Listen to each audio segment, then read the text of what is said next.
Good evening, good evening, good evening. Welcome, welcome, welcome. Welcome to the jungle. We got fun and games. We got everything you want. So, welcome everybody. This the Rich Get Richard live stream. We talk about anything and everything. A lot of times people just ask me rapid fire questions, and I just answer them. A lot of people just like listen to talk about different money making tips, money saving tips. And I welcome everybody who comes in. If you're new here on any social media platform, I prefer you to watch on YouTube because YouTube pays me to be here and everybody else don't. I'm not saying that you have to go to YouTube, but I mean, it's just better to be on YouTube, right? Um, welcome everybody who's coming in from YouTube. I have a free class that's every Wednesday. Well, at least the foreseeable future. I might stop it here and there if I'm busy or I'm out of town or out of country or something like that. But if you see the link in the bio and it says this upcoming Wednesday, just click on the link and it'll like the date will adjust to whatever day I'm available. And we talk about everything about assets, credit, funding, business structure. I mean, just everything that every person needs to have. So I'm a real big advocate on the four pillars of finance, and everybody needs to know all these. And that's you know real estate, whether it's your own home or investments, ownership, controlling the process that make you money, vending machines, storage units, ATMs, a business. I don't care as long as it's you're controlling it, you own it, you bringing in income, and then your credit, personal credit and business credit, because you can use those lines of credits to get ahead in life, and long-term investing, stock market, ETFs, mutual funds, and none of that short-term crap. Right? We don't gamble here. We're trying to have long-term financial success and long-term wealth. Right? Some stuff we can pass to our kids. Right? And if our kids don't want it, them kids can sell it and take that money and have a better life than we had. That's one thing about us people that, or not even us people, just people in general sometimes, they was never given anything in life. And they kind of resent the people that came after them because they get more, or people resent other people who have more. And it shouldn't be like that. You should look at it like just because you didn't get something don't mean that the person that's under you shouldn't get nothing either, right? Do right by yourself and do right by your kids, right? A lot of people think that, my personal opinion, people think that life is about getting ahead in life. It's pretty much setting up an alley oop for the next generation, especially if it's your family lineage. You know, I'm not gonna say it's over for you, but I mean, you weren't handed something, and it took you a while to get somewhat ahead, or even. But you have to start looking at the big picture when it comes to that type of stuff, right? Everybody says generational wealth, but generational wealth is one of those like taboo words, right? I think that we all, if anybody who's watching this message or paying attention to this, you have the ability to set your family lineage up for the next 5, 6, 7, 10 generations if you do it right. And it starts with the four pillars. But come to the mentorship or come to the free class, we talk more about that. So I'm gonna get to the rapid fire questions and kind of see what we got going on today. Individual ask, they're trying to buy a home by January. Any tips? So let's get started. Any tips on buying your first home? Yes. Congratulations on your bigger thinking. I think if you really want to get in the home, I think it's always sooner, better now than never. Because if you're going to wait on the interest rates, the houses are going to go up in value. So you're not going to, the interest rate is going to be irrelevant. Either you can get a cheaper home now with a with a normal interest rate, and let's say if the interest rate go down, then You're just gonna get a more expensive house for a lower interest rate, and it's gonna be a wash or break even either way. So there's no time like the present, right? The best time to buy a home was yesterday. Best time, second best time is today. So you need to, first of all, you got to focus on your personal credit, right? Because no one's going to give you a loan if your personal credit sucks, right? So if you have an FHA, which is a first time home buyer program, that's 3.5% down, and you need a credit score of a 580. So anything, shoot for 20 points over just in case there's a buffer. So you should be shooting for a 600 credit score, paying your bills on time, paying down your debts, and removing anything negative off your credit. And then you got to focus on the down payment. The average medium home sales price in America is what, 340 or something? I don't know. I'll call it 400 just to make it easy. 3.5% of 400,000 is 14 grand. So you need to save up $14,000. And if I was you, I would come up with a plan to do that. I would do something like, okay, I need $14,000 by this time next year. That's $1,200 a month or whatever it is. And then you just put in, or $600 a check between you and your spouse or whatever you got to do. I don't care if you got to go side hustle. I don't give a damn you got to sell stuff. I don't care if damn you got to cut back or start saving more, not eat out as much, whatever. You know the goal, you know the target, you know when you got to get there. And just set a plan and just stick to it and go for it. And I'm sure this time next year you'll have the money, work on your credit, and find you a house that you like in a decent neighborhood. I'm sure you'll get there. But that's a great question though. All right, we got a question on here. How long would it take from start getting your LLC to get business credit for a down payment? So I've gotten people funded with business credit 3 weeks, 22 days of having their LLC. Their personal credit was great. They had their business structure, everything they needed for their business. They got their LLC on like, let's say the 2nd, and by like the 24th, 25th, they was already qualified. And I got them, $65,000, $70,000, whatever the hell it was. I don't remember. I just remember it was a short amount of time because you know what's crazy about it sometimes is you tell people what to do and people sit on their hands. People don't do what you tell them to do, even though they ask the question. Hey man, I'm trying to get a house. Okay, do this X, Y, Z, 1, 2, 3. See them 6 months from now. You did X? Nope. You did Y? Nope. You did Z? Nope. You did 1? Ain't got time. You did B? You did 2? Whatever. Nope, nope, nope, nope, nope.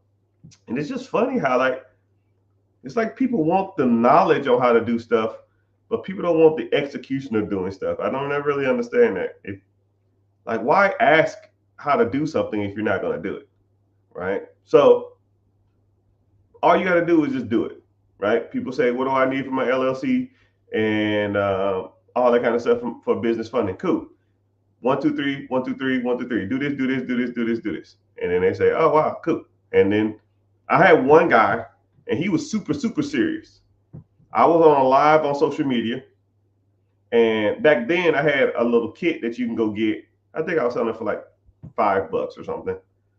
It was a kit in my bio that would explain to you the steps by steps on how to get an LLC. Now I just give it to you for free if you in the coaching program or the mentorship or in the community. I just give it to you for free. I don't even sell it for $5 anymore. It's not worth my time for $5. I don't care. So I just give it to you. But he went in there. He said, "Yo, man, I need an LLC." I said, "Oh yeah, I have a kit, $5 in the bio." He said, "I'll be back." I ain't like, whatever, man. I don't give a damn. I ain't paying no mind. So, man, dude, that dude came back. It had to be 25, 30 minutes later. Yo, I did all that. What's next? Like, what do you mean you did all that? He said, yeah, I just ran through the whole kit. It explained everything what I needed to do, and I just did it right then and there. This man pretty much set up a LLC, EIN, and everything that's attached to be a legitimate business. Everything in like 25 minutes. So it's funny sometimes people come to me and like, yeah, man, I don't know what I'm doing. What's going on? Dude, some people just kind of sit on their hands and some people just get it done, you know? But he just went for it and did it. And that's why I like my program or that kit, because it pretty much walks you through it. It's step by step. It almost spells it out. You almost can't mess it up. Some people do, but for the most part, you don't. All right, so when they're talking about their first home, I want to buy a first home with land. I'm a vet and my credit is not A1. Okay, so especially if you're a vet. If you're a vet, you can get what's called a VA loan. I'm gonna put y'all on some real game if you're a vet. If you are a veteran and you want to get a loan for a home and you want to buy the land okay, so there's two ways you can do this. You can either buy the house that comes with the land, or you can find the land and then build your house on the land. Okay, so if you wanted to buy a home that already has land, that's fine. A veteran, VA loan, home loan, you need a 620 credit score. 620 score, but we shoot for 10 to 15 over. So we'll shoot for a 630, 635, 640 credit score. You qualify for a VA loan. That's 0% down. If you need help with your credit, click the link in my bio, join the free class. We talk about getting your credit fixed or worked on or rebuilt, whatever you need. 640 is what you need to be shooting for, 0% down. So if you buy a house with land, 0% down, you might pay some closing fees, and you may pay a little closing fees and or an appraisal, a home inspection, and termite inspection. That's one more inspection too. I think like radon or something like that. But you might be out of pocket $1,500. Home inspection, they went up, man. Home inspection like $700. Termite inspection like $300, and then like the other inspections, there's like two other inspections I can't think off the top of my head. You might be out of pocket $1,500, but $1,500 to buy a house 0% down, that's a deal. And you get the best interest rates on the market. The average interest rate now is about a 6.8. Veterans get about a 6.4, 6.2, depending on when you're watching this, what the interest rates are. But you get a better interest rate. So veterans are the best way to do it. Or you can buy the land and then build your house. But what a lot of people don't know is you don't have to buy the land and the house separate. You just do what's called a single close, or a close. I forgot what it's called, but there's programs out there where you can find the land, buy the land, have your house built, and then don't make a payment until you move into the house. A lot of people think you got to go out there and buy the land first and then go out there and build the house on the land.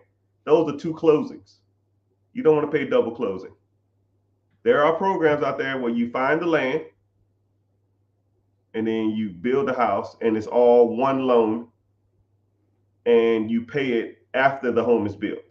So if the house takes longer than you thought, you don't give a damn, because you're not paying the bill until the damn home is finished. And then when it is finished, you still walk after and inspect it. And then you have a home inspection on the house. And then you walk through the property and you figure out what's wrong with it. And then after you move in, you don't make your payment till 30 days after you close, which if you're going to build a house, that's the best way to do it. But yeah, I hope you found value in that. I hope you get some more information. If you want to learn more about home ownership, I have a lot of YouTube videos about it. But if you're watching from any other social media platform, just go to the Rich Get Richard on YouTube because, like I said, I get more or less paid to be here, right? Watch a 30-second ad and then you're in there. It's the same platform, it's the same stuff. It might be vertical or sideways, but you still get the gist. And if you want to follow on YouTube, that's fine. You don't have to, but you still get the same notifications on any other social media platform. Someone says, I have a 600 credit score or 670 credit score. I'm looking for investment in real estate. Which one should I do? Okay. So investment properties. Sorry, I take that back. Man, I messed that up. VA home loans are 620. Okay, yeah. No. VA home loans are 580. I apologize. FHA 580. They could be 560 to 580. VA home loans are 580. Investment properties for real estate are 620. Yeah, so now that I think about it, yeah, that's right. So you actually don't even need that much. You only need anything in the 600s can buy you your primary home. The house you live in can be only 600. So a lot of people say, "Yo, man, my credit ain't the best." It ain't got to be, right? But if it is in the fives, you need to go and do things to ensure your credit score goes up. One, you need to be below 30% or below 10% credit card utilization. First and foremost, right? You should almost, if you're thinking about buying a house, you should almost have no credit card debt. It almost shouldn't be a thing, right? You got to suck up them not having credit cards for a while until you get your house, and then you can go back to the credit card thing.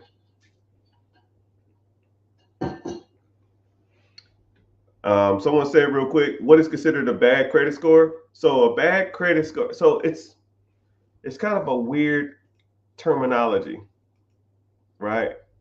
I like, so whenever it comes to credit,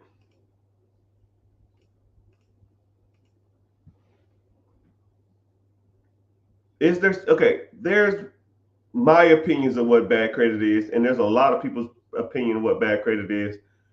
But if my credit needs to be a 600 to get a house, and the minimum for a credit score for get a house is a 580 or 570, then technically it's not bad. If your goal is a home, you need a 600. And I don't care what I think it is, right? If your goal is a house, you qualify for a house. Okay? But if you can't qualify for anything that you want to do, then you have bad credit. But I think that there's steps to it. One, you should get out of all consumer credit card debt. Okay? We're done with that shit. Then you need to be shooting for these key numbers when it comes to when it comes to credit scores. 580. Next step, 620. Next step after that, 680. 580 can get you your first home and primary home or VA loan or FHA loan or a traditional home. 620 can get you any investment property, credit score wise. And 680 can get you majority, you can get a business loan and or you can get majority of any credit card. 700 can get you 99% of all credit cards. So if you can get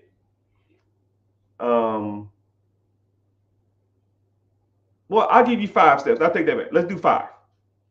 560 is the starter for cars. 580 is the starter for houses. 620 is the starter for real estate investing. 680 is the starter for businesses. 700, majority of, if not all, lines of credit cards. So if you have a 700, you got access to cars, You got access to first time home purchases or second time home purchases. You got access to purchasing real estate. You got access to buying businesses, and you got access to any type of business credit and business line of credit cards, and access to majority of personal credit cards as well.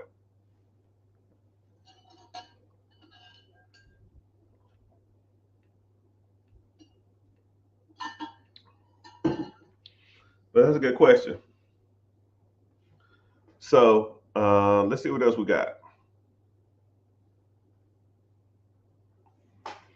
Any advice on HELOCs from Navy Federal? Lender tells me once the account has been established, I can't close it in spite of property decline. It is closed in the event of failure to make payments. Yeah, that sounds about right. So whenever you establish a HELOC, whenever you get a HELOC, the HELOC is attached to the home. It's almost, some people call it a second mortgage. Some people call it a HELOC, home equity line of credit. So I'll kind of break it down to you in a nutshell. So you have a home that's worth 500,000. You owe 200,000, meaning that you have $300,000 worth of equity.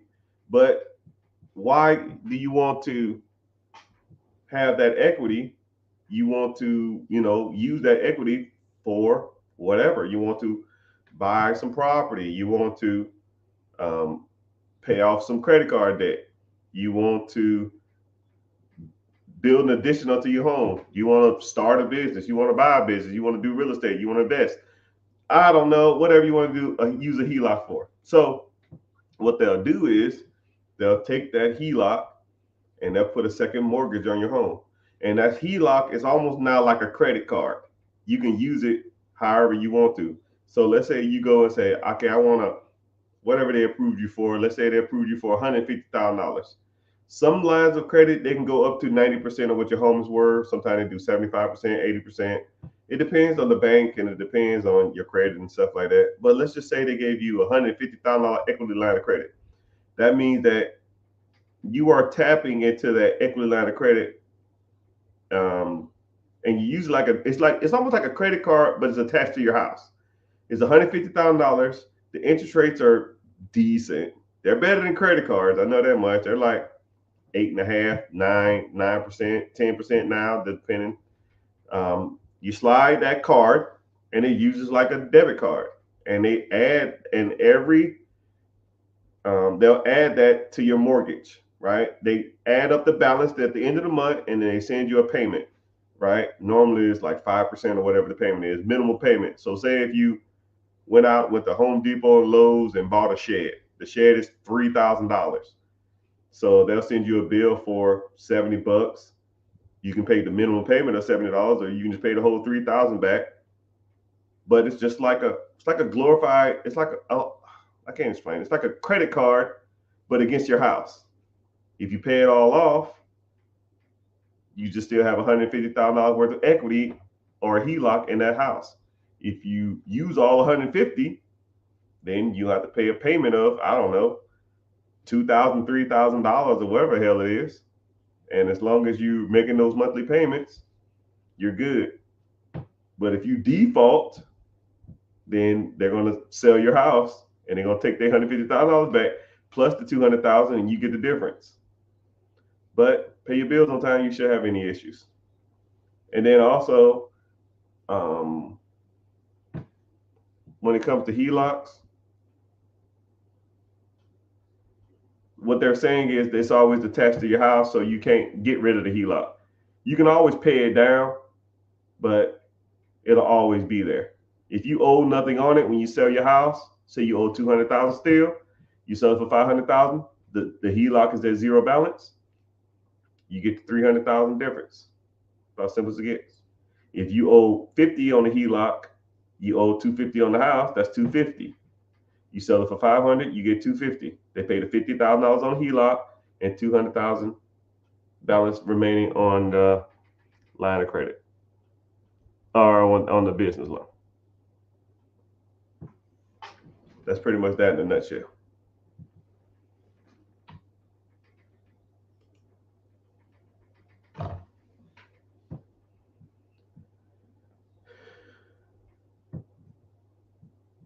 Someone says, can I remove previous address if they are part if they were apartments for college? I don't know. Remove them off what? Your credit? Yeah, you can remove if it's not your current home, you can remove it off your credit. I think that's what you're asking. I'm not sure though. Are you considering a first time home buyer after a certain number of years if you own the house in the past? Yes. I don't know the stipulations because I've recently heard they changed, but if you bought a home,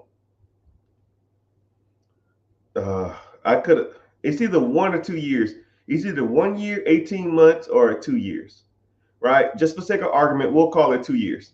If you bought your first home using FHA, which is 3.5% down, and then I think it's 2 years after the first purchase, if you've sold, I think it's 1 year. No. I think it's 2 years if you still own it, if you're not living in it no more. And I think it's 1 year. I don't know. It's something weird. I really don't remember. But yes, there are some ways that you can buy a another home using the FHA. You can buy multiple homes using FHA. I don't remember the rule, right? Because I ain't really qualified for it. But it's if you move out of the current house you're in and you live somewhere else for a year.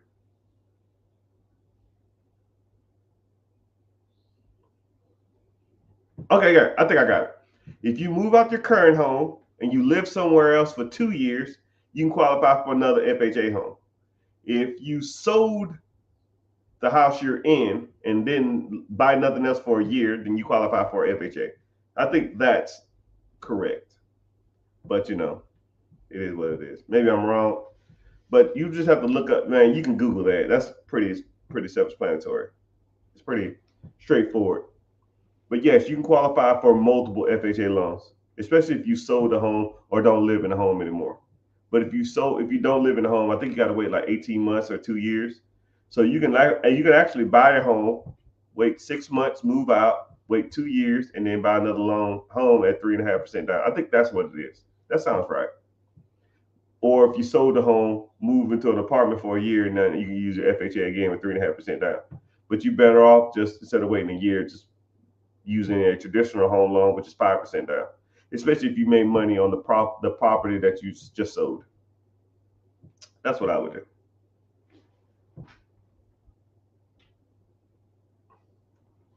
Welcome everybody. I see some new people coming in here. I've never seen some of y'all names popping in before, but I really appreciate y'all being here. Um, if you on, um, depending on social media, just at least give me a like, maybe even a follow, tap the screen a few times, show your support. Like a lot of this game and a lot of this knowledge is free. I'm just on here answering general questions.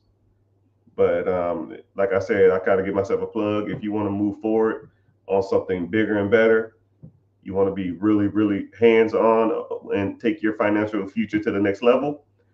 I have a free webinar that's coming up that talks about um, repairing your credit, uh, tackling credit issues, getting yourself funded to expand your business, buy a business, buy real estate, maybe even moving your business from a small operation to a medium-sized / bigger operation. Working on your business structure. If you want to set up a trust, you want to set up wills, you want to set up trust to where your kids can get a check for the rest of their lives.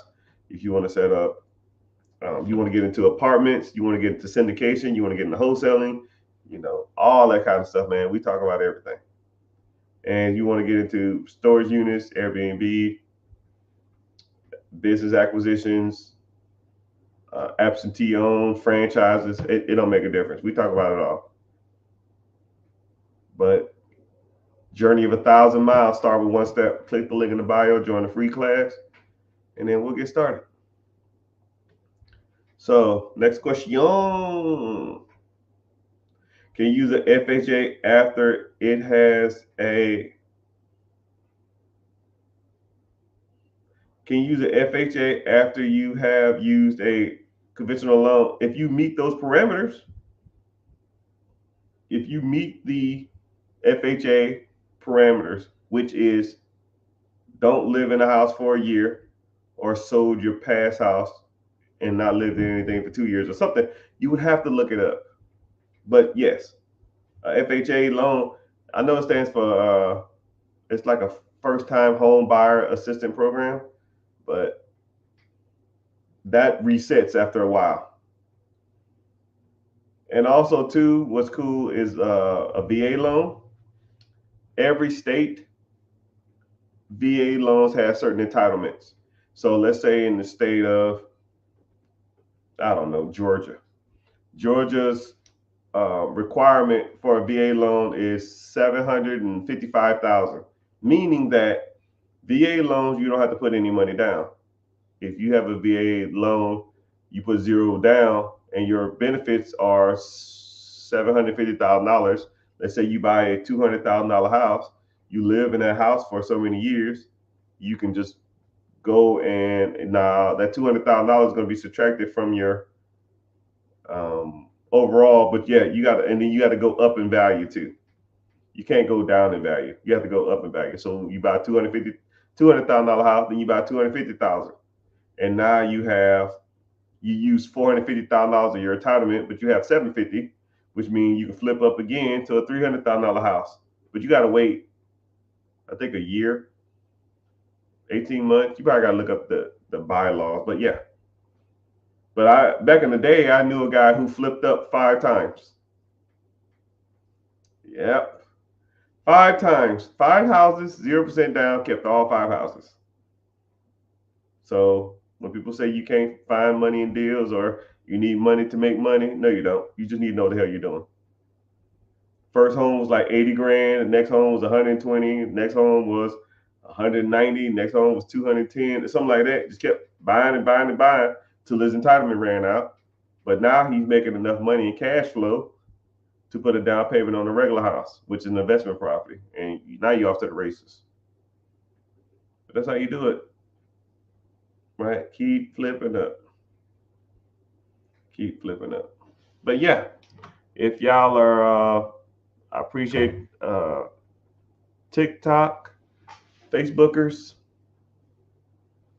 Twitchers, which kind of weird. Every once in a while I get some Twitchers on here, but I never even promote on that site. I never put anything on there. I don't even know how it works. But I'm glad you're here. YouTube, I appreciate that. And if you're not watching, if you're watching from anywhere but YouTube, could you please get to YouTube? It helps me out a lot. Hey, hey, hey. But let's talk about, I guess let's talk about the mentality it takes to like get ahead in life, because you'll be surprised. I think a lot of people want to be successful, but do people really put in the work to be successful? I think it's all fine and dandy, right? It's almost like everybody wants to have a nice body, but nobody want to work out. But if you asked everybody what it takes to work out, everybody knows the answer. So like, I'll just give a general question now. If somebody came to you off the street and they say, I'm gonna give you $100 if you could tell me 5 things off the top of your head for an average person to get in shape, what would they be? I'll give you $100 right now. $100 bill in your hand. If you can name 5 things that people can do to be in better shape. I mean, let me guess what you're probably thinking. Sleep more, sleep 8 hours a day, drink more water, no sodas or sweets, work out 3-4 times a week,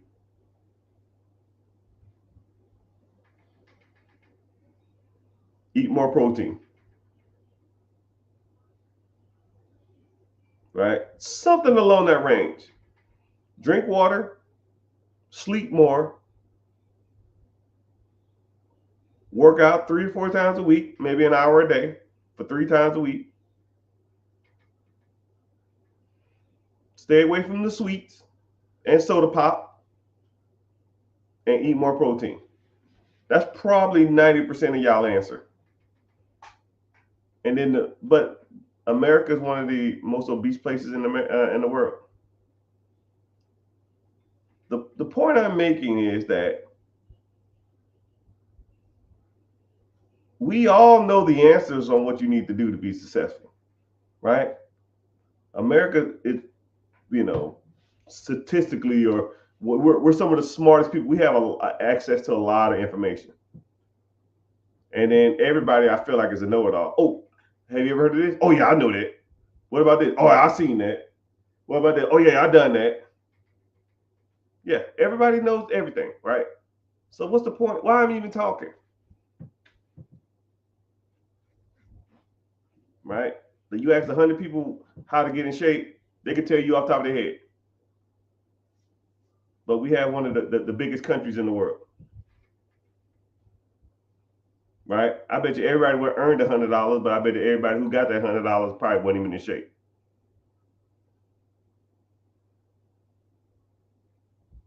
And then I'll also explain to you, think about it like this too. When it comes to fitness, why are there 650,000 personal trainers in the world? If everybody knows that answer, why are there so many damn personal trainers in the world? You know why? Because people need accountability. You think a personal trainer's job is to get you in shape? It's to help you lift weights? Come on. Come on. No. A personal trainer's job is to make sure your ass get to the gym. Because getting there, it's like 80, 90% of it. The lifting and the pushing, that stuff is just, that's just the afterthought of getting there. Once you get there, then it's downhill, right? I've rarely been in the gym like, fuck this. I ain't never doing this again. This is so hard. This is the hardest thing I've ever done. Because your body releases endorphins that pushes you whenever you're working out. You actually feel better after a good workout. You just got to get your ass there first. Right? That's what personal trainers do. I like Angela Bassett's story too. Angela Bassett has a personal trainer, and she tells her personal trainer, I will pay you $100 a day for us to work out every day. 6 o'clock every day. If I am late more than 3 minutes, you charge me $50. If I miss, you charge me double.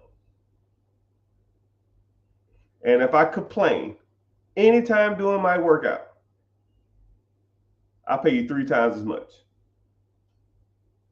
And people asked her, well, why do you do that? And she says, because I know if I pay him to make sure I'm here on time and work me out and pretty much make me shut the fuck up, I don't want to pay him for me to bitch, and I don't want to pay him for me to be late, and I for damn sure don't want to pay for him for me to miss. So she put systems in place to ensure her success. It's pretty cool if you kind of think about it. She knows her flaws. She knows that she probably late a lot or late at times. She knows that she probably bitches. She knows that she want to call in and not make it. She knows if she calls in, that's going to be $200.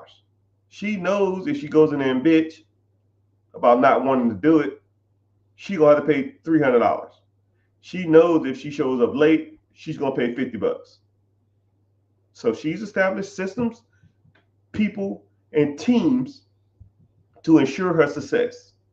Now, if you Google Angela Bassett, I mean, at 60 something years old, you can tell, right?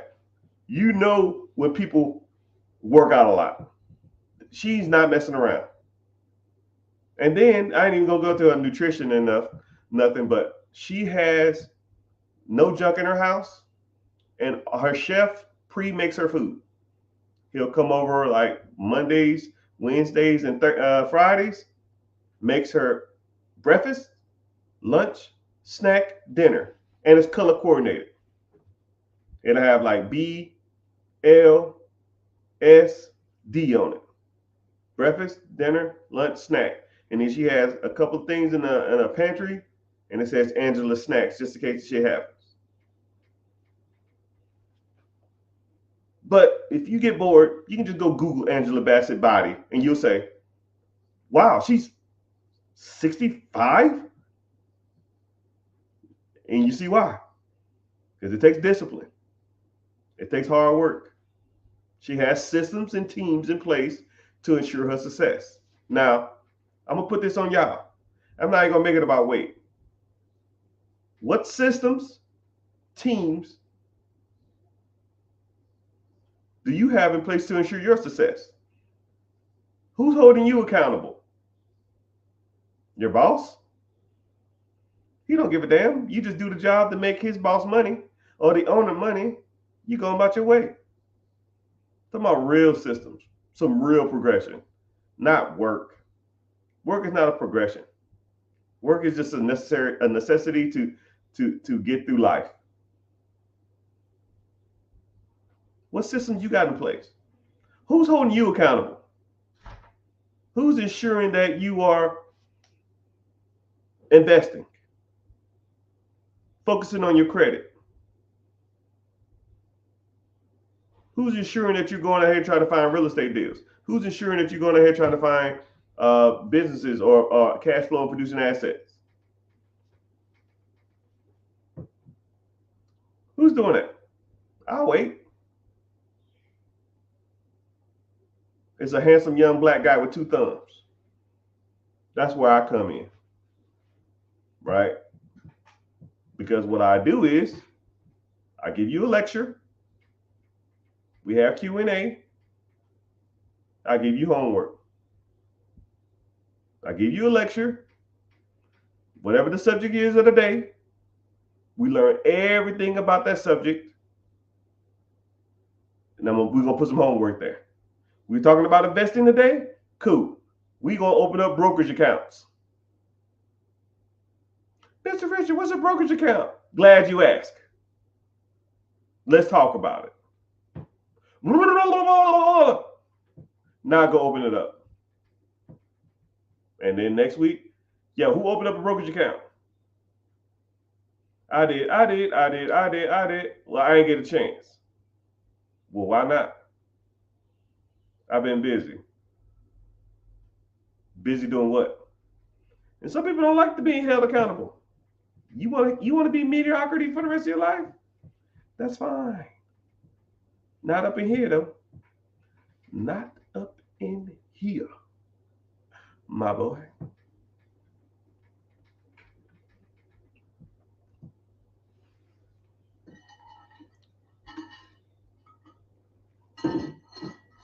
Oh, that's sweet. But if you're interested in that type of stuff, you're interested in talking about money, you're interested in talking about all that kind of stuff like that, about to get on YouTube, I'll see you there. Come on. I'll wait for you. Go to YouTube, type in therichgetrichard.com, and then ask any question there. I see those questions a lot easier than I do those other questions. It's just easier. Anyways, a lot of people ask a different question. So let's get to some questions. I see some popping in. What kind of business can you get with $10,000? So you have a few options. One, if you bought a business through the SBA, you generally have to put 10% down or 5% down, or even 2.5% down. But if you find a 2.5% down business, $10,000, you can buy half. My math off. 2.5. That's $400,000 business at $10,000 down. They're a little rarer, but you still can find them. And I've never heard of anybody doing a 2.5 down, but I heard that people can do it. Thanks for coming in. I see you. But what I would do is think about it like this. Let's say if there's a deal. Let's say if there's a business for sale and you only have $10,000. See, $10,000 is not a large amount of money. So, and let's do it like this, right? Let's say if you have $10,000, you want to buy a piece of real estate, or $10,000 you want to buy a business, or $10,000 you want to buy a storage unit, $10,000 you want to start an Airbnb, whatever you want to buy to make you money. I want that to be your target, and I want you to use $10,000 as an example, right? Whatever you want to buy, if you only have $10,000, how many times could you buy that object? Maybe once, right? But now let's say you have Bank of America's money or Chase's money or American Express money. How many can you buy? Pretty much unlimited, right? So here we go. I'm gonna give you an example of something.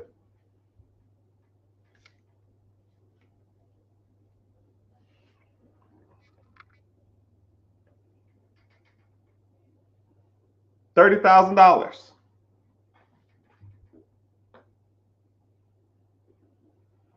Right? Individual says he has $10,000. It probably took him 10,000. It probably took him $10,000. He probably saved up $5,000 over the last 2 years. Let's say if you save up $400 a paycheck, 2 years you probably have 10K. How long did it take me to get $30,000 from the bank? And for those people that don't think I'm out here playing around, it's in here. I don't even need it. It's right there. I'll shake it so y'all don't see my damn name, but it's in here. It's a real card, right? Or any of these,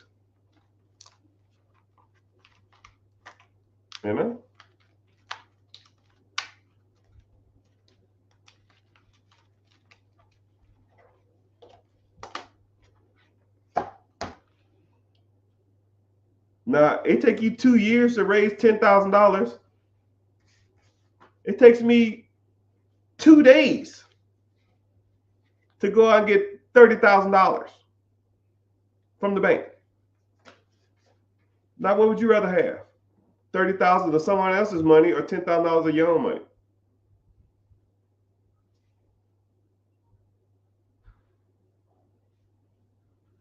That's what it is, man. So what is the average time from start mentorship to business acquisition ballpark, please?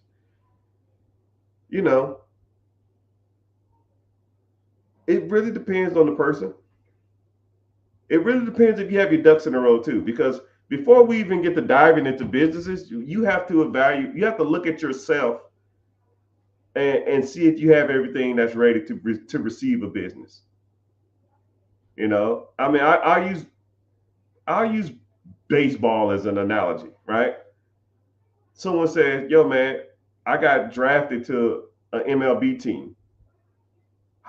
If I went out there right now, how fast could I learn how to hit? I don't know anything about baseball. How fast could I go out there and hit a home run? I don't know. Do you have gloves? No. Okay. You got a uniform? No. You got a bat? Yeah, but it's a metal bat. Well, metal bats can't be used in the MLB, so we got to get rid of that bat. You need a wood bat. Do you have a helmet? I got a helmet. Okay, well, there's a start, right? We need to work on some things, right? Have you hit a ball before? I've hit a ball before, but not any good. Okay, so now we need to work on some things, right? First of all, you got to get a uniform. You need a helmet. You already have one. We can use that one. You need a uniform. You need some cleats. You're not going to be running baseball field in Nike in Jordans and some Yeezys. You need some baseball cleats. You need a real bat. All right. So now once we get all that established, you got your uniform, you got your bat, you got your helmet, you got some cleats on. Now let's focus on some hitting. And we're gonna sit here and pitch until you get good at this. Now I'm gonna sit there just like this. Poof, poof, poof, poof. You're gonna be just swinging, swinging, swinging, swinging, clump. You hit something. Yeah, you got grounded out. Poof, poof. Hit. Okay, we're past second base. We're getting there. And you just keep practicing and practicing and doing it and constantly. And you constantly out there looking for deals. If you're constantly out there talking to owners, if you're constantly out there negotiating, if you're constantly out there doing all the things that I tell you to do, right? You're swinging too low. You're swinging too fast. You're too early. You're too low. You need to choke up on the bat more. If you do everything I tell you to do, you can do it. Right? You can do it. You know, some people come in, they get a deal right off the bat. And some people take them a while. So it just depends. One guy, I broke it down how he should do it. And then he started hitting the pavement. And I swear to you, man, he wasn't even in the mentorship. I comically think about 2 months. 2 months. Somebody, it was I think it was not a flower shop. Was it a flower shop? It was a flower shop, and the woman died who owned it. Her son was from overseas. He came over to handle the estate. He put it for sale on some bullcrap website.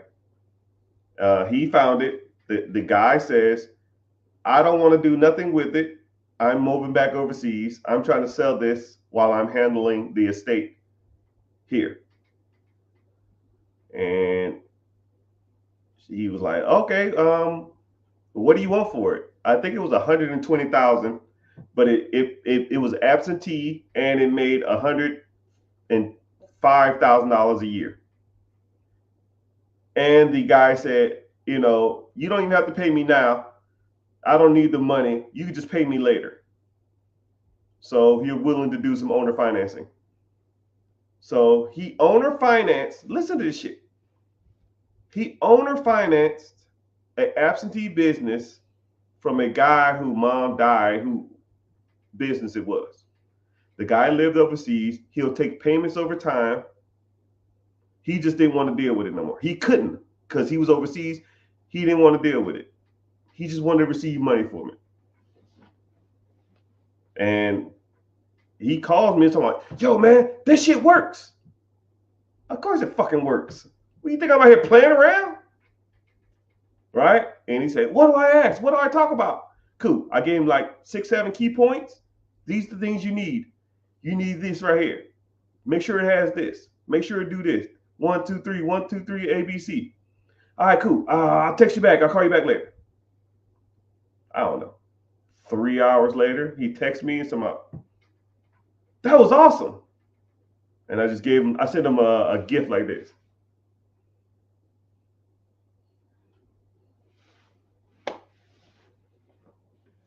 But you gotta be swinging to hit a home run. Now, some people say, yo, man, I can't find any deals. And I say, when's the last time you swung? I ain't got time. Okay, well, make time. I don't want to hear that shit. I can revert back to Angela Bassett. She can easily say, I don't have time to go to the gym Cool. $200. Don't care. I'm getting paid regardless. I'm trying to give you the keys to the castle, man, but you got to do the work. I like the analogy my old drill instructor used to say, life ain't going to do the push-ups for you. It's like one of the best analogies in the world. Life will not do your push-ups for you. Oh my goodness. He could almost put that shit on a t-shirt. It's like the only person I've ever heard say that in my life. Life won't do your push-ups for you. Meaning that you have to do the work. If you want to be successful, you got to do the work. I can yell at you all day. I can hold you accountable. I can tell you to go do this. I can point you in the right directions. I can get people to call you. If you don't do the shit, it ain't going to happen. It's not. Can't get mad at me for you not doing the work. If I tell you to go here, do this, and do this, and then you message me 2 weeks later saying, yo, it didn't work. And I say, well, did you do it? You say, no, I just don't think it'll work. Which I get. Which is crazy. Which is crazy. Hey, Mr. Rich, I'm trying to do this. Okay, cool. Do A, B, C. Okay, cool. Thanks. Month later. Hey, what'd you get on that? I didn't get a chance to do A, B, C. I thought it'd be better to do 1, 2, and a little of 3. I said, well, 1, 2, and 3 don't work. You got to do A, B, C. Yeah, but I felt like it should be this way. Well, what results you get? It didn't work.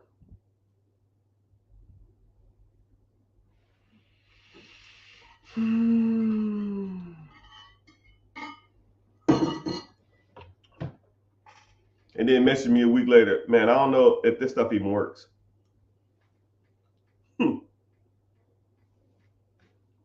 No, you don't listen. You can't be smarter than the instructor. Doesn't work like that. And then complain that the instructions don't work if you don't do what the instructor tell you to do. Read pages 5 through 12.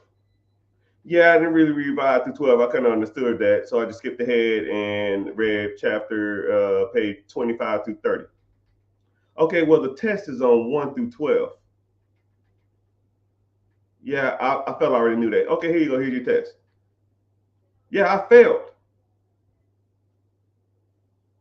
Well, I told you to read 5 through 12. Well, you're not a good teacher. All right, dude.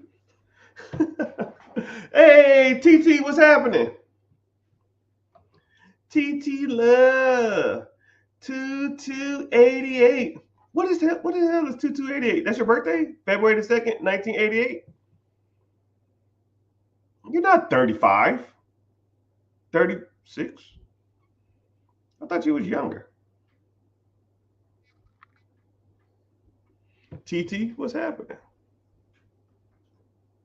Get back to where you once belong.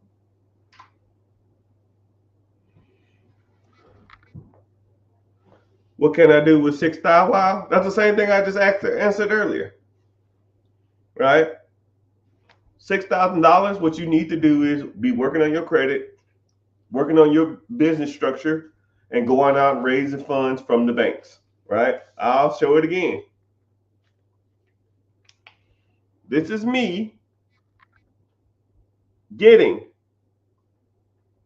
Welcome to your new Business Essential MasterCard. Limit $30,000.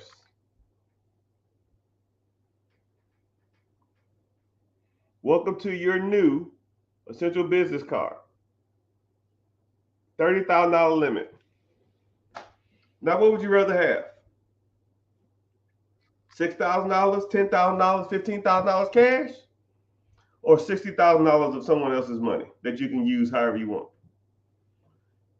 Get back to where you once belong. Get back. That's a flex. This the flex. $1.3 million worth of line of credit. I don't want to show it too much, man. Y'all damn scammers, boy. Y'all be on it. And then the bad part about it is this is not even the flex, right? In my safe is my Centurion Platinum Black Card, which has a unlimited spending capacity. Unlimited spending. Credit. Not charge card. Anybody can get a charge card. Not everybody gets a Centurion Black Platinum credit card. Meaning anything under $250,000, no notification. $250,000 to $1 million, 3-day notification.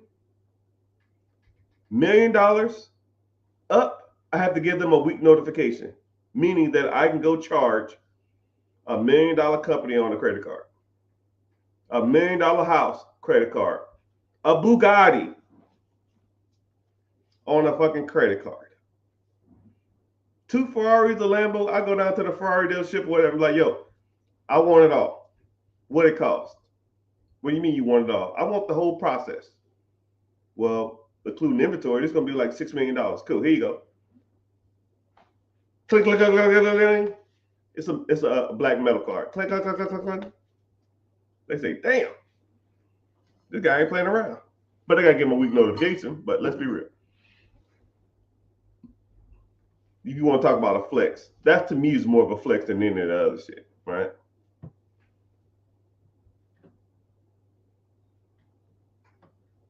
But if you really want to get to something, a different mindset or a different way to think about it, let's say if I put a business on a credit card.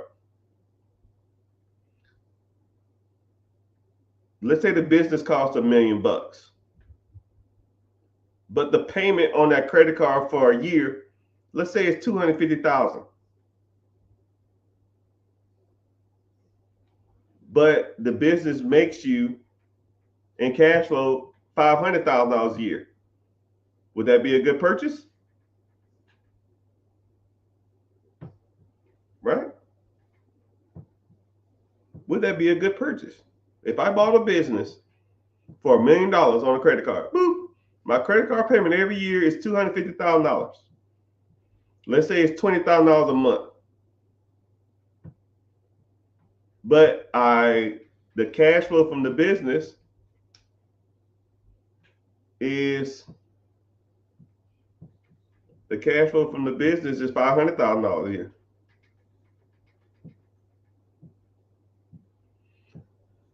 Oh yeah, I saw that you said you have a deal working. I didn't get a chance to read your message, but we'll talk about it. I'm gonna get you through it. See? Hey, can you? I don't. Can somebody is interested or thinking about getting in there? I don't want to say can you vouch for me because I don't need it, but I mean, could you like tell people like if you enjoy the process, do you learn? You know, kind of tell them about it. You know what I mean? That type of stuff. Gene, man, you in here?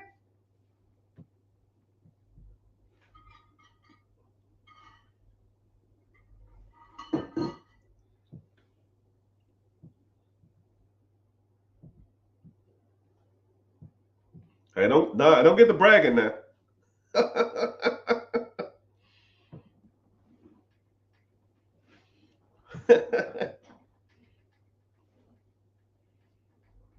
Oh, for somebody, yeah, it's I'm in Florida. We on EST, Eastern Standard Time. Yeah, one thing about it is I get on these lives and I talk, and I give y'all a lot of information, and a lot of this is free, and it's almost like I'm almost like I'm holding back.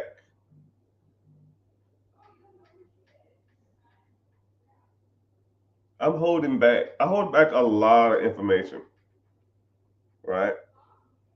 Because I can't just sit on here and just give you all the game. But I do hold a lot back. But once you get in there, You get into the classes, I give it all to you. I have no reserve. I'll tell you specifically where to go. I'll tell you specifically who to call, right? But the next free class is every Wednesday. Link in the bio. Click Be Your Own Boss. Yes, we have a speaker, but we'll talk more about it. Oh yeah, so East Coast. I don't know where you're based. I don't know where what time zone that is.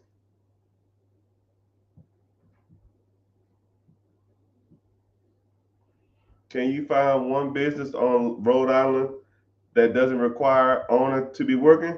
Yeah, that's easy. She even said it. She comes to the classes all the time. She probably learned more about that. She probably not even really into that stuff, but she learns just by being in there, right? A lot of New York, Connecticut, Delaware, a lot of those businesses are absentee. There's a crap ton of laundromats up there. There's a crap ton of dry cleaners up there because a lot of people just don't have the capacity to have their own washing machine. So those things on every damn corner. Bodegas, sub shops, they're everywhere. You think them owners in there? Man, hell no. You ever see the Aki way? Make it the Aki way. Aki ain't the owner. He just works there. Wait, where the owner at? You don't see him. You know?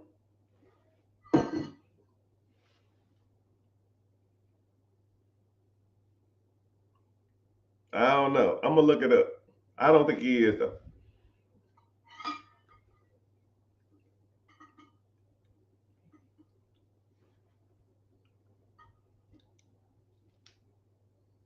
What about storage facilities?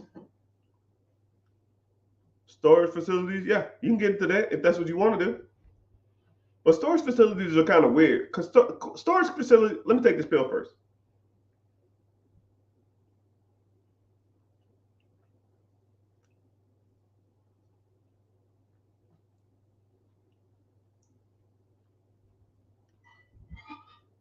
Storage facilities are kind of weird.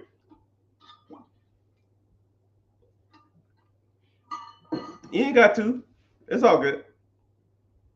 I'll see you if I don't. I'll see you in the class if I don't talk to you again. Also, yeah, someone asked about storage units. Storage units are commercial real. This is what's crazy about storage units. This is what's crazy about everything, especially on the commercial side of real estate. People feel like, because people talk, and generally people talk about whatever they're into. So more likely, if you have a storage unit, you probably associate with people with storage unit. If you have an apartment, you probably associate with people with apartments. If you have a subway, you associate with other people who have subways. If you have, any type of industry, like if you have a certain type of dog, you probably follow a lot of pages with that certain dog on it. I mean, I don't know. It is what it is. The more you have something, the better understanding of that you have. And when it comes to anything commercial real estate, storage units and office complexes and that type of stuff, people talk to each other and then people hype each other up. So, for example, especially I call them untapped ones, untapped storage units, right? Untapped. The class is free. Link in the bio. Especially like untapped mom and pop ones. Because what happens is real estate investors, wholesalers, and stuff like that will call mom and pops and say, hey, you want to sell your property? No, but what you give me for it? I give you a million. Nah, I'm good. Click. Hey, I want to buy your property. Well, what you gonna give me for it? I'll give you 950. Person offered me for it was a million. That's too much. Click. Hello. Yeah. What do you want for your property? What do you think it's worth? Well, somebody called me and said they'll give me a million. Cool. I'll give you 1.1. Well, I'm not for sale. And they constantly getting calls all day long. They probably get 2, 3 calls a day. I think 2 or 3 calls a week for people to buy their property. So after months, maybe years of that, they might get letters in the mail too. Yeah, I'll give you a million. I'll give you a million and a half. Now they're like, wow, a lot of people want this property. So I'm gonna just put this shit on the damn market for $2 million, even though it's not worth $2 million. And now investors and the delusion of the owners are like making the markets almost unrealistic. But there are some untapped markets, but you got to know where to look and you got to know what you're looking for. So, but commercial real estate is a beast. You're competing with guys with millions and millions and sometimes billions of dollars looking for storage units. I know people, all they do is go look for storage units all day. Excuse me. They look for value adds, they look for undermanaged, they look for mom and pop bootleg ones that don't have any security and are undercharging. And they offer them $1.6 million cash. You wouldn't go in there talking about I give you $2 million on the finance, and they're like, yo, piss off. Or you gotta go to the bank and put 20% down. That's $200,000, $300,000, $400,000 down, right? To get like what 9% on your money, it ain't worth it. So, but you can still find deals. You just gotta know where to look.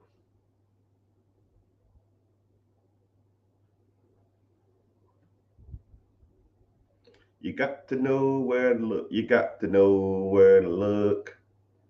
Know when to hold on. Know where to walk away. Know where to run. Are storage units your favorite absentee businesses? No, not even close. Not even close. I've had one storage unit. And I sold it after Christopher Michael Corrigan.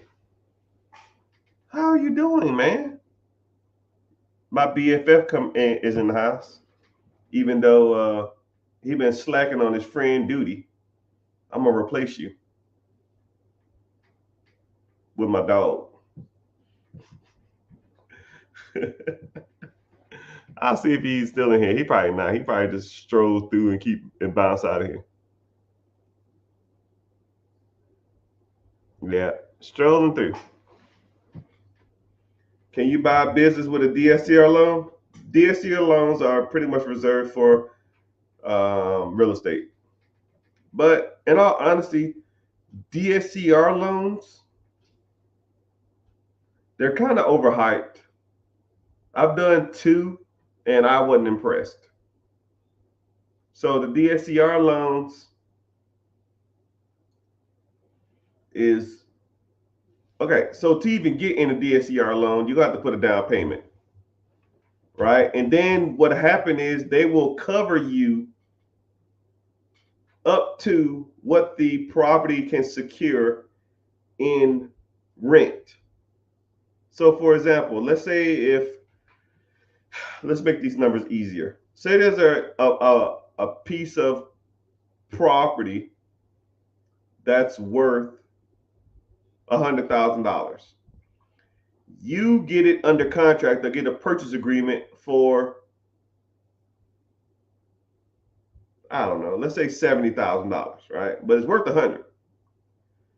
They're gonna say, okay, I need 10% down, which is $10,000, which is better than a investment property. An investment property is gonna be 20% down. 20% down, you can finance the other 80. That's 100% of the loan. So now what they'll do is you have a contract for 70. You put down 10%, that's $10,000 of what the property is worth. Or put 10% down on what you need to borrow. We'll say $7,000. So you need to finance $67,000. Sorry, $63,000. $63,000. And then they'll say, okay, what we'll do is we'll do what's called a DSCR loan. So DSCR loan means that Debt Coverage Service Ratio loan. So let's say if that property is written for $1,500, they'll say, oh, it rents for $1,500. That means that your payment needs to be $1,305. $1,305 means that you can get a loan for $64,000.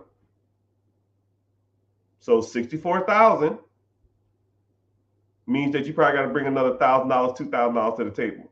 But you get into a property with less money down. But now let's say if you finance $63,000. Okay, kind of a little weird math, but let's say if you finance the $63,000, you have $37,000 in this fucking property. You have $37,000 worth of equity. So what do you want? Do you want 20% of equity in the property, but you got to put 20% down? Or do you want to put down 9%, but have 37% worth of equity in the property? Like, what do you want to do?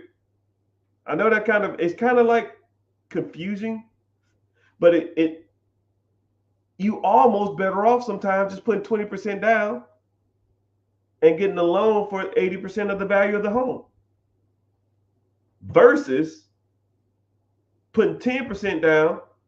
The debt servicing covers 90% of the rent, but that's only 70% of the house. Sometimes they'll say, okay, how much you got the contract for? I got the contract for 70%, 75%. They say, yo, it ain't gonna work. 80%, it ain't gonna work. Because to pay the 80%, your payment will be, $1,600, but the rent is $1,500. You're losing $100 a month. You can't cover the debt with that kind of loan. So you got to reduce the amount you financed. Now you're at $70,000, but you have a purchase price for $80,000. So you can't do it. So, and I know it sounds kind of nerdy, but me personally, I'm not impressed with DSCR loans. People always say, yo, I get a debt service ratio coverage loan. That's just trash, man. Unless you, like the one deal that I got this house pretty much turnkey. I pretty much got this house turnkey, and I put in my debt servicing coverage ratio percentage was like 58%. I said, yo, 58%. So let's say if I have a $200,000 house, I would have to buy a $200,000 house for pretty much $110,000. Who the fuck is selling a house for $90,000 off? Not too many people. Luckily, these people was in distress and they was going to lose their home. So either they can sell it to me for pennies on the dollar, I pay them some kickback, and I got the property, or they're going to lose their property. That's the only reason I got it. If they wouldn't have took that, I'd have lost that deal. Yesterday, I invested $400 in VOO S&P 500 on SLAT at I'm doing something good. Am I doing something good? Hell yeah. Shit, get it. Everybody should be doing some investing. I've never heard of SLAT app, though. I never heard of that. I'll look it up, though, because that's what we do. Because if there's another product that other people can use or I can use, slush. I never heard of it. A lot of people talk about Acorn. A lot of people talk about Robinhood. A lot of people talk about Webull. A lot of people talk about Fidelity, Betterment, all that other kind of stuff. E Trade. But hey, if it works, do they have like an expense ratio? Do they have any of that stuff? It has a good rating. It has a lot of subscribers, a lot of usage. Yeah, it looks legit. Yeah, I got it. ST Stash. Oh my bad. I was reading the wrong. The Stash app. Okay, cool. I'll start. Do you like? Did you like the process? Because I'll start referring people to go there too. Or what I do is I get an account there and I get like a $2 referral fee. Use my promotion code so I can make $2.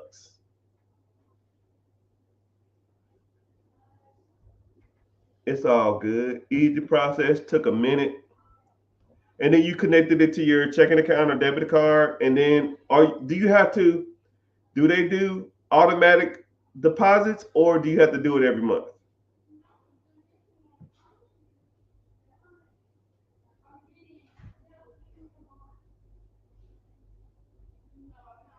Yes, direct to the bank and auto. Stash then, all right. If you like it, I love it. Like, cause I always give people alternative ways to invest versus Robinhood. I don't like Robinhood that much.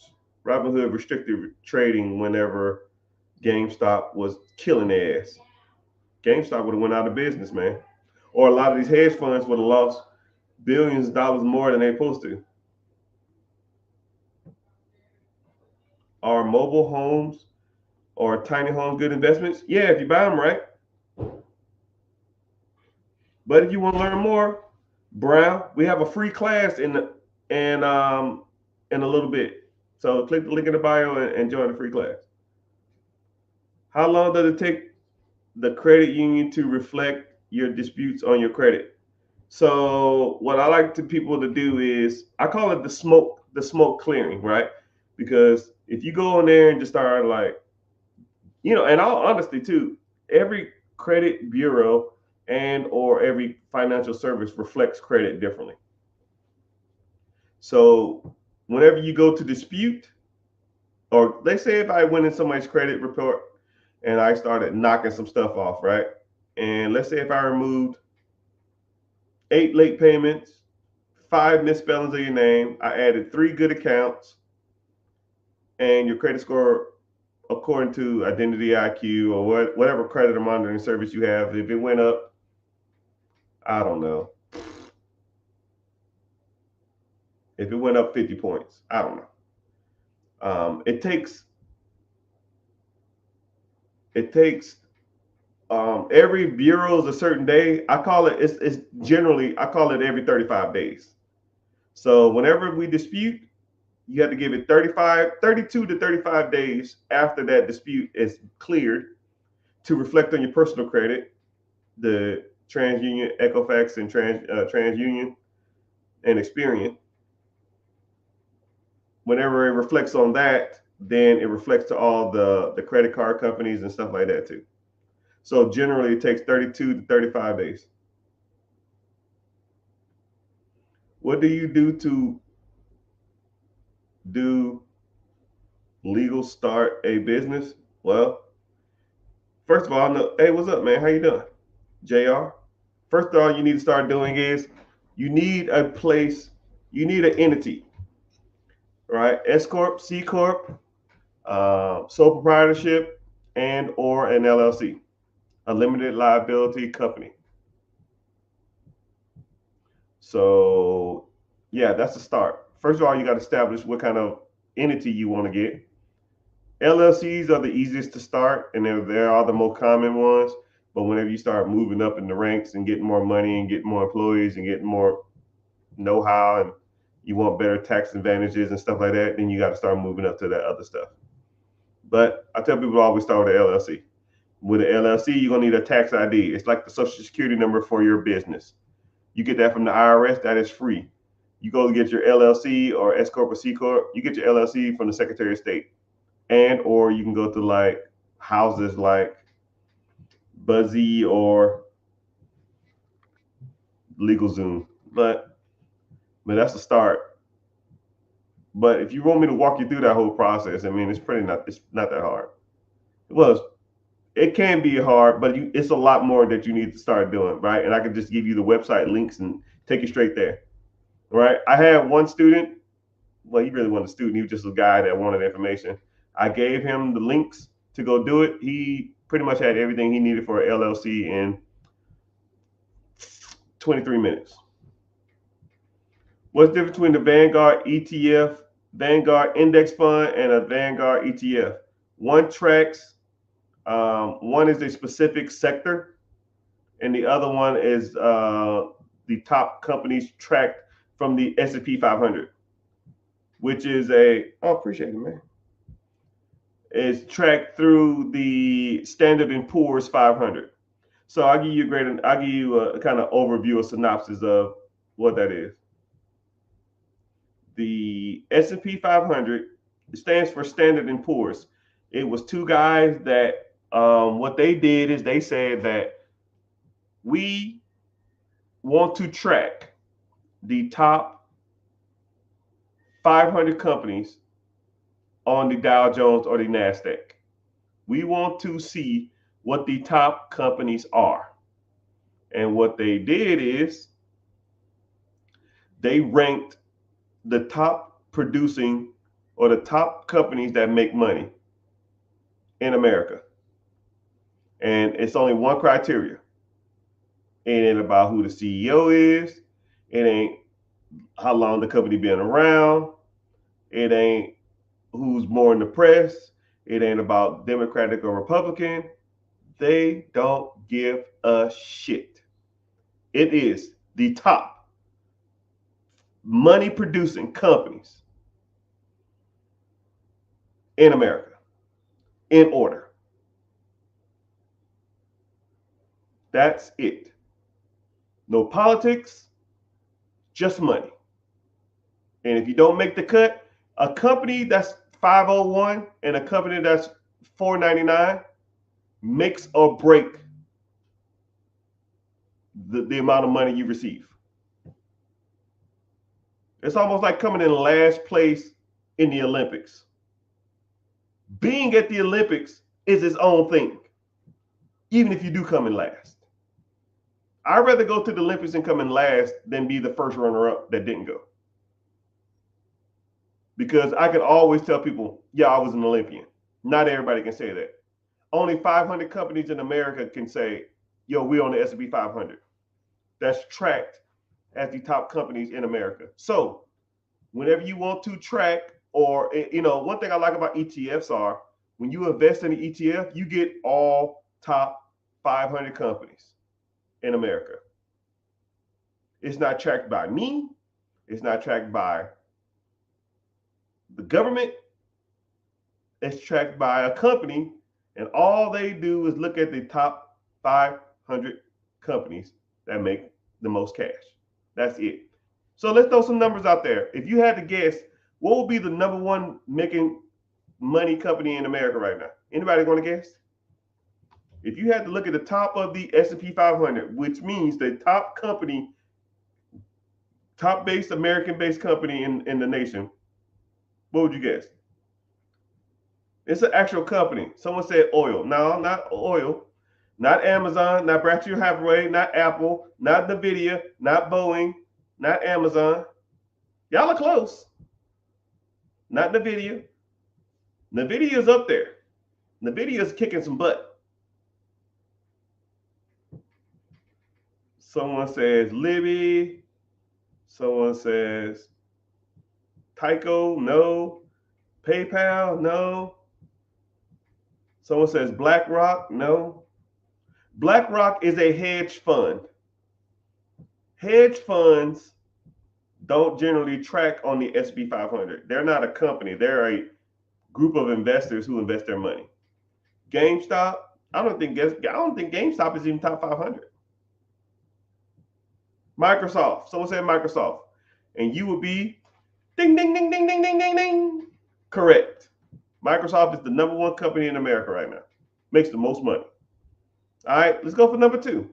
Screw it. We in here. We having fun. Number 2, thanks for the gift. Thank you for the roses. Thank you for the roses. Thank you for the roses. Number 2 company in America right now. Come together right now over me.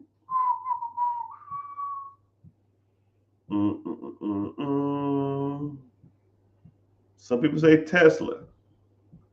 Thank you for the rose. Thank you for the rose. Thank you for the rose. Bank New York. What? Appreciate you, Fortnite guy. Thank you for being here. GM. Good morning. Good night. I'm going to bed.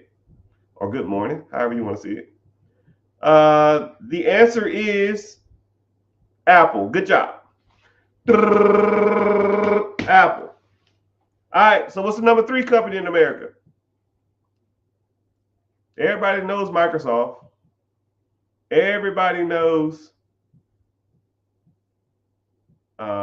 Everybody knows Apple. Everybody knows Microsoft. What's number 3? Someone said Tesla. Nope. Someone said Apple. No, Apple's 2. Get back to where you once belong.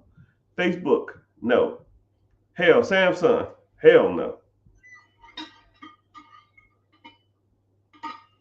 Intel. Intel like shit. Intel like 200. Intel ain't even in the ballpark. Amazon. I think someone said it. I ain't see it though. The screen's flying. The wording is flying by fast. I can't see it. Get back to where you once belong. At Dibs.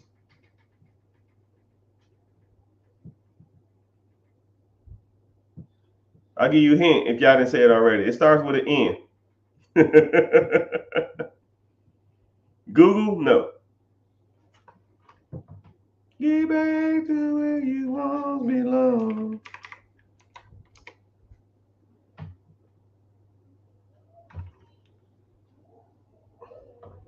NVIDIA, yay! Anybody who don't know me, I'm telling y'all, man, NVIDIA is the hottest company in the world, in the United States at least right now. It's only, I think it's only 3 because it doesn't have a big track record. It ain't been doing massive numbers for a long period of time like Microsoft and Apple. All right, number 4. All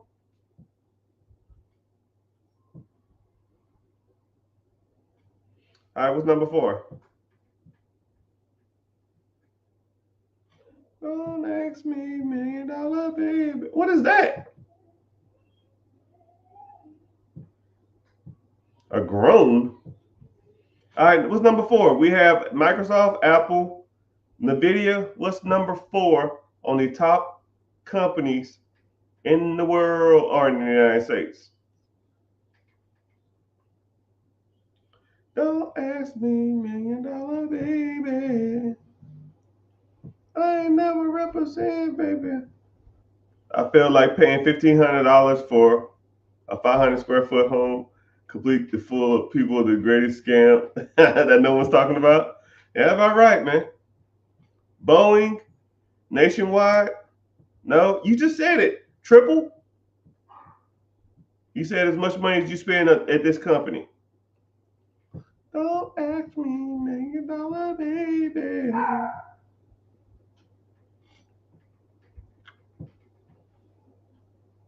Amazon, yay! So think about it. There's a computer software company called NVIDIA that makes AI and computer software chips and makes video games software and hardware for like Fortnite, Minecraft, Roblox, and that kind of crap. That does more money than Amazon.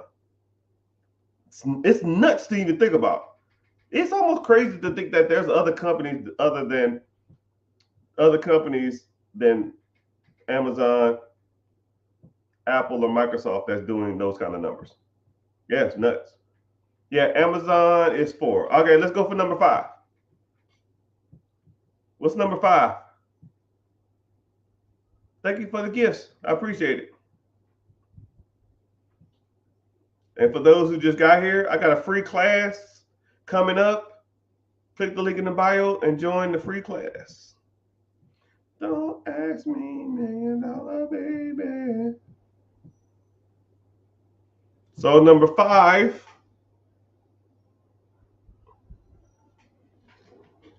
Number 5 is a little harder. Number 5 company in the nation.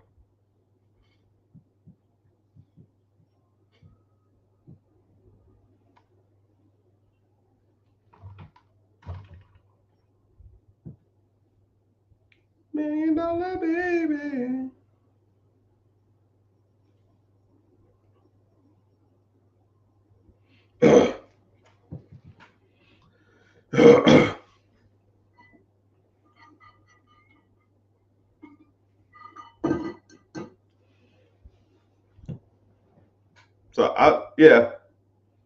Meta, Facebook. For you to say Meta or Facebook means you looked it up. The link is broken. Matt, just come to my go to TikTok or go to Instagram or something like that and you can find the link. It shouldn't be broke. So Meta is number 5. What's number 6? Anybody? Number 6. Microsoft is 1. Apple is number 2. Everybody know what Microsoft and Apple is. I don't even know why Microsoft makes so much money. Xbox? Operating systems and laptops? Windows? They own some other companies too. Apple, I'll give you that one. NVIDIA, computer chips, software. Amazon, Facebook is number 5. What's number 6? And after we get through 6, I'll just give you the rest because y'all probably won't get them.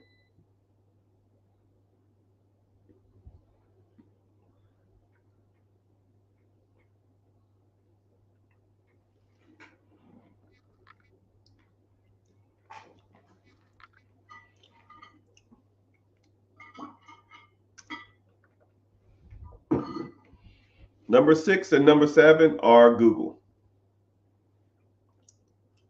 Google's so big, they're on here twice. So Google has a search engine. Google has research and development.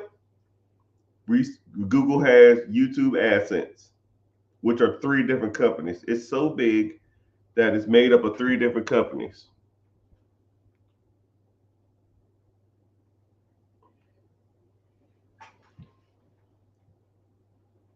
So yeah,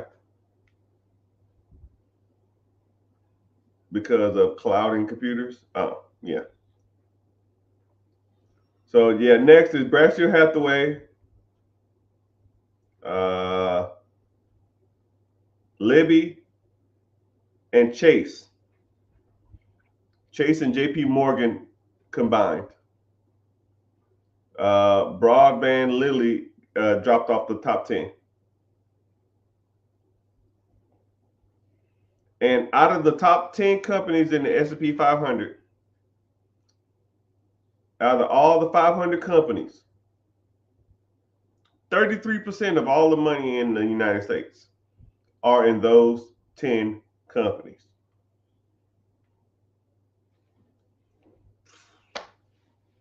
So if you took all the money in the top 500 stocks in America, Microsoft, Apple, NVIDIA, Amazon, Meta, Google, Berkshire Hathaway, Lilly, and JP Morgan Chase. It's 33 to 35% of all the money in the stock market. It's crazy. It's crazy how that works. If those 10 companies collapsed, we'll be eating like cavemen.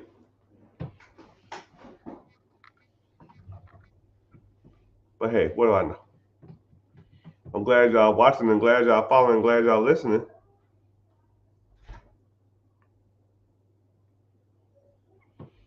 LX Media, thanks for following.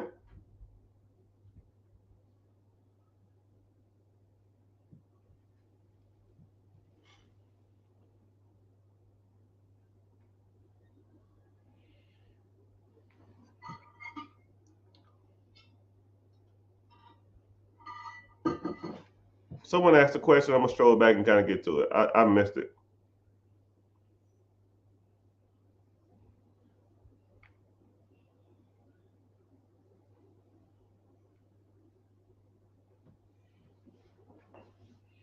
So out of all 10 of those, if you had to pick one, um, hey man, Rico, that's a good question.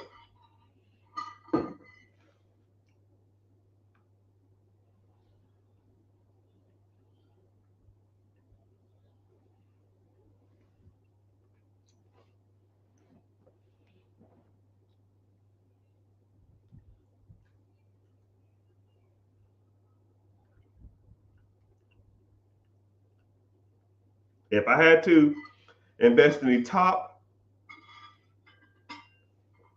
companies in the nation, which is Microsoft, Apple, Nvidia, Amazon, Meta, Google, Berkshire Hathaway, Lilly, and JP Morgan Chase. If I just had to do any one, I would.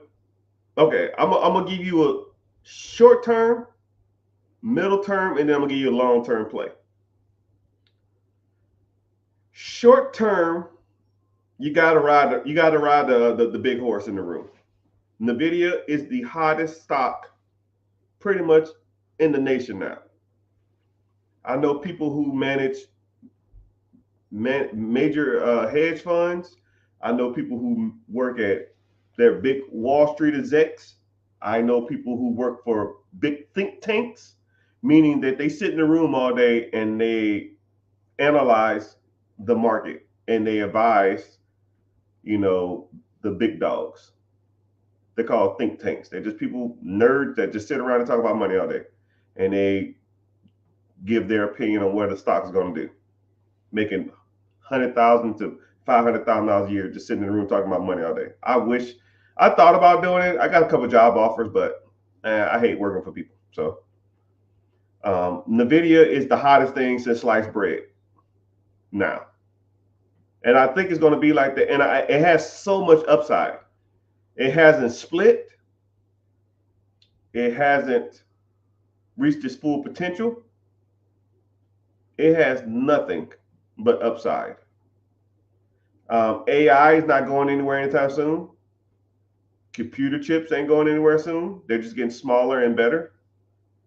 It just split. Shit, I'll take it. Thanks. I ain't heard anything about it. I'll take your word on it. I play the long game. I don't care. It can split 50 times. Don't care. Medium. If I had to go for like the medium, probably over the next 10 years, you really can't. I think Microsoft, Meta's kind of like not it. Google is kind of pegged out. Chase, not so much. Nvidia, probably the same. 10-1 split just happened. Hey, I'll take it. Mr. Chad, what's happening? 10-1 split. Oh yeah. Oh yeah. Never mind. I do remember that now. Now that I think about it. The long play, you got to go with hot Microsoft. If I had to do a 10-year play, 20-year play, words and Windows are going to be around forever, man. That shit ain't going nowhere. It's already back to 150. Yeah, I wouldn't doubt it. 140. Yeah, I bought right before the split and right after. I bought a lot. I want to say 60K, 60K right after the split. So yeah, I'm sure I'm up. I don't even check no more. Dollar cost averaging, buy and hold, buy and hold, buy and hold. But you can get all of those in an ETF, right? So why take a chance on just getting Nvidia, or take a chance on getting just Microsoft, or take a chance on just getting Tesla, right? You get the ETF, or you get an S&P, or get an index fund or an ETF that tracks the S&P 50, or track the S&P 100, or check the S&P 10, right? Where you only get the top 10 companies, right? If the top 10 companies are 33% of all the money in U.S. circulation, or in the stock market, why not just track all that? Because that's just statistically going to make more money than anything else. But that's a good question. I never really thought about it like that. If I just had to get one, right? Shit, I'll just get the ETF and get them all. Just a better play. QQQM is okay. I prefer QQQ, and I prefer SPY. I prefer VOO. Individual stocks. I've been bullish on Coke for years, man. They've been kind of pegging out. I've been bullish on Apple for years, but they ain't pegged out yet. I've been bullish on NVIDIA, but it is what it is. And some other companies, I don't remember what I got into, but yeah, I do some crypto, but I don't like to talk about it on social media because I don't want you to think that I invest heavy in it, and then like someone will record this and soundbite it and say, Mr. Richard said he invests in crypto, and then someone gonna use that clip and damn try to get you to send them $20 to Nigeria or some shit. I ain't doing that. So I'll just say no crypto. I say no to crypto, but you should hold some, not a lot. Maybe 5% of your portfolio should be crypto, right? And then I stick to the major stuff: XRP / Ripple, Bitcoin, Ethereum, Cardano, Max. That's it. Everything else is trash. Everything else is trash. And if those don't work, then it won't work at all. At least in my opinion. But what the hell do I know? Do you do dividends in ETFs? Some dividends do pay you dividends. Some do pay you dividends.